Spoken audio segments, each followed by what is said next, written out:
ಸಾಬ್ರೆ ನಮಸ್ಕಾರ. ನಮಸ್ಕಾರ ಸರ್. ನಮಸ್ಕಾರ ಸರ್ ಎಲ್ಲಿಂದ ಬಂದ್ರಿ?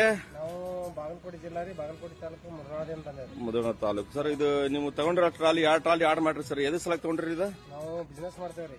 ಏನ್ ಬಿಸ್ನೆಸ್ ಮಾಡ್ತೀರಿ? ಹಾರ್ಡ್ವೇರ್ ಎಲ್ಲ ಮಿಕ್ಸ್ ಬಿಸ್ನೆಸ್ ಮಾಡ್ತೇವೆ. ಹಾ ಹಾ ಹಾ ಅದು ಅನುಕೂಲ ಐತಿ. ಹ್ಮ್ ಸಫಿಷಿಯಂಟ್ ಅನಿಸ್ತೈತಿ ನಮ್ಗೆ. ಹಾ ಹಾ ಹಾ ದುಡ್ಡಿಗೇನು ಮೋಸ ಇಲ್ಲ. ಹಾ ಹಾ ನಾವು ಕೊಟ್ಟಿದ್ದಕ್ಕೇನು ಅದಕ್ಕಿಂತ ಜಾಸ್ತಿ ಅನಿಸ್ತೈತಿ. ಹಾ ಹಾ ಕ್ವಾಲಿಟಿ ಐತಿ. ಹಾ ಹಾ ವರ್ಕ್ ಮಾತ್ರ 100% ಪರ್ಫೆಕ್ಟ್ ಐತ್ರಿ. ಸುಪೀರಿಯರ್ ಕ್ವಾಲಿಟಿ ಮಾಡ್ತಾರೆ. ಹೆಂಗ್ ಬೇರೆ ಬಿಸ್ನೆಸ್ ಏನು ಕಾಂಪ್ರಮೈಸ್ ಇಲ್ರಿ. ಬೇರೆ ಕಡೆ 108 ಕಡೆ ಡಿಸ್ಟ್ರಿಕ್ಟ್ ನಾಗ ನೋಡಿದೇವ್ರಿ, ಎಲ್ಲ ಜಮಖಂಡಿ, ವಿಜಯಪುರದು. ಬಟ್ ಅಲ್ಲಿಗೆ ಇಲ್ಲಿಗೆ ಕಂಪೇರ್ ಮಾಡ್ರೆ ಕ್ವಾಲಿಟಿ ಒಳಗೂ ಫಸ್ಟ್ ಐತ್ರಿ, ರೇಟ್ ಒಳಗೂ ರೀಸನಬಲ್ ಐತ್ರಿ. ಈಗ ಬೇರೆ ಕಸ್ಟಮರ್ ಸಣ್ಣ ವ್ಯಾಪಾರಿಗಳು ತೊಗೊಳಕ್ ಚಲೋ ಅಂತೀರಲ್ಲ? ಯಾರು ಬೇಕಾದ್ರೆ ವ್ಯಾಪಾರ ಮಾಡಿ. ಈಗ ಆಟೋ ಅಂದ್ರೆ ತಗೊಳಕ್ ಆಗಲ್ಲ. 2 ಲಕ್ಷ 3 ಲಕ್ಷ ತಗೊಂಡು ಆಟೋ ಮಾಡೋ ಯಾವುದೇ ಬಿಸ್ನೆಸ್